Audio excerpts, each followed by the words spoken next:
Assalamualaikum warahmatullahi wabarakatuh dan salam sejahtera. Selamat pagi murid-murid. Hari ini kita bertemu lagi dalam mata pelajaran Bahasa Melayu tahun 4. Baiklah murid-murid, tajuk kita pada hari ini ialah Jangan dedah maklumat. Fokus kita ialah bahagian penulisan imajinatif. Sebelum itu, cikgu ingin terangkan objektif pembelajaran yang ingin kita capai pada hari ini. Pada akhir pembelajaran, murid boleh membina 4 draft dan menghasilkan penulisan imajinatif dengan baik. Murid-murid, mari kita rujuk buku teks Bahasa Melayu tahun 4, halaman 53. Baiklah, sebelum kita pergi dengan lebih lanjut, cikgu ingin ingatkan murid-murid bahawa di dalam penulisan mestilah ada pendahuluan, isi 1, isi 2, isi 3 dan juga penutup. Hal itulah yang akan kita bahas pada hari ini. Namun, sebelum membuat karangan yang baik, kita haruslah membuat draft terlebih dahulu. Baik, kita lihat gambar yang pertama. Pernyataan yang diberikan di sini ialah yang pertama, Hajar bersuah foto. Yang kedua, memuat naik gambar dalam media sosial. Murid-murid perlu membina ayat berdasarkan frasa yang diberi.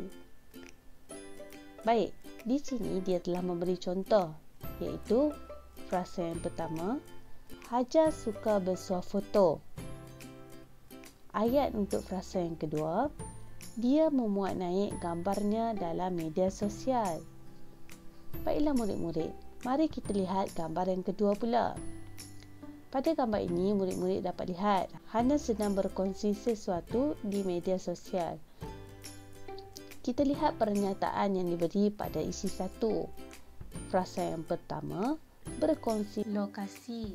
Frasa yang kedua, berkongsi maklumat tentang ketiadaan ibu bapa di rumah. Jadi, kita perlu menggunakan pernyataan yang diberi untuk membina ayat yang lengkap. Ayat yang pertama, Hajar suka berkongsi lokasi di media sosial. Ayat yang kedua, dia juga telah berkongsi maklumat tentang ketiadaan ibu bapanya di rumah.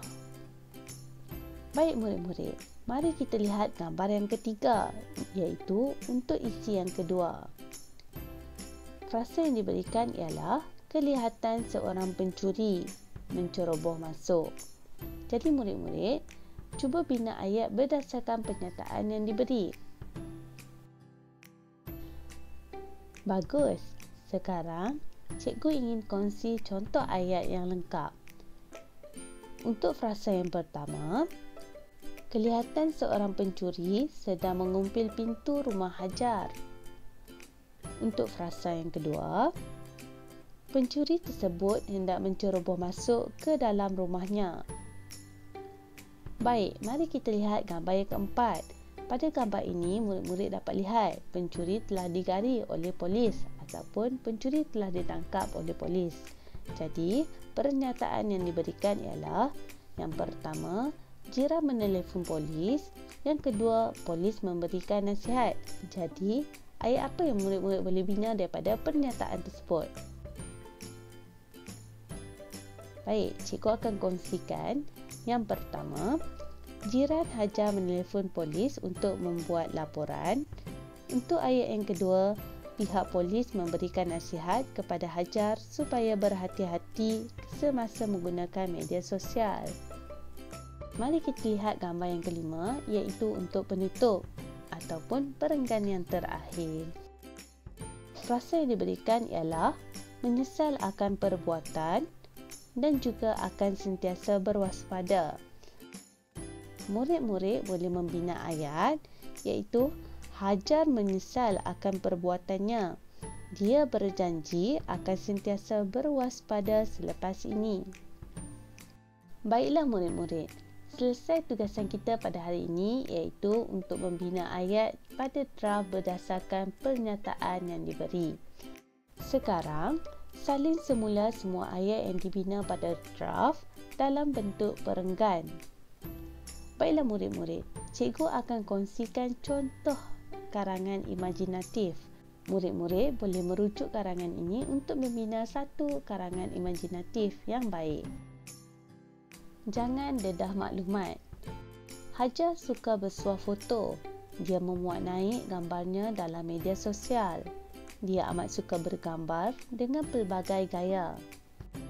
Perenggan yang kedua, Hajar suka berkongsi lokasi di media sosial. Dia juga telah berkongsi maklumat tentang ketiadaan ibu bapanya di rumah. Perkara itu mengundang bahaya kepada dirinya. Perenggan yang ketiga, pada hari itu, kelihatan seorang pencuri sedang mengumpil pintu rumah Hajar. Pencuri tersebut hendak menceroboh masuk ke dalam rumahnya. Perenggan yang keempat, kejadian itu dilihat oleh jiran Hajar. Beliau menelefon polis untuk membuat laporan.